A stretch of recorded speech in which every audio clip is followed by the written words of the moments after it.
बिस्मिल्लाहिर्रहमानिर्रहीम। अस्सलाम वालेकुम जी। आपका हकीम मुबारक अली। आज का हमारा मौजू है इल्म नजूम और इस वीडियो में हम बात करेंगे कमर बुर्ज अकरब में।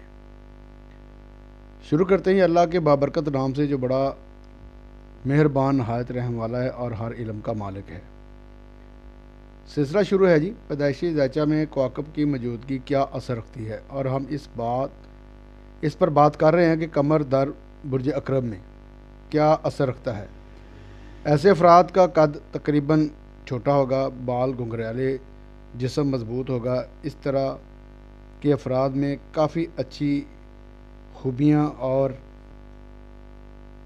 जी और काफ़ी पेचीदा खसूसियात भी होती हैं। काफ़ी जज्बाती वाक़या होते हैं, एक लम्हा में लड़ना शुरू कर देते हैं और दूसरी तरफ से बेइंतहा मोहब्बत करने वाले बन जाते हैं। खुद पसंद हो सकते हैं, मगरूर हो सकते हैं। अगर किसी से नाराज़ हो जाएं तो उसकी शक्ल देखना भी पसंद नहीं करते।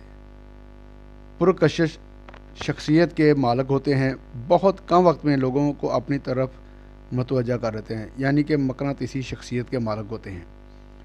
अगर इनको अपनी मर्ज़ी के दोस्त ना मिलें तो लिखने की तरफ माइल हो जाते हैं, कलमकार बन जाते हैं, लिखारी बन जाते हैं और एक समझ लगे गोशा नशीन हो जाते हैं। अगर आप इनमें से एक हैं तो कोशिश करें कि फ़ौरन किसी के ख़िलाफ़ बोलना ना शुरू करें।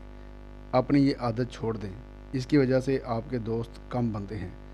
अगर आपने इस आदत को कंट्रोल कर लिया तो आपके दोस्तों की तादाद में बहुत ज़्यादा इजाफा हो सकता है।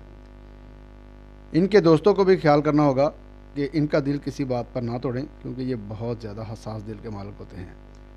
अस्सलामु अलैकुम वरहमतुल्लाहि वबरकातुहू। आपका हकीम मुबारक अली।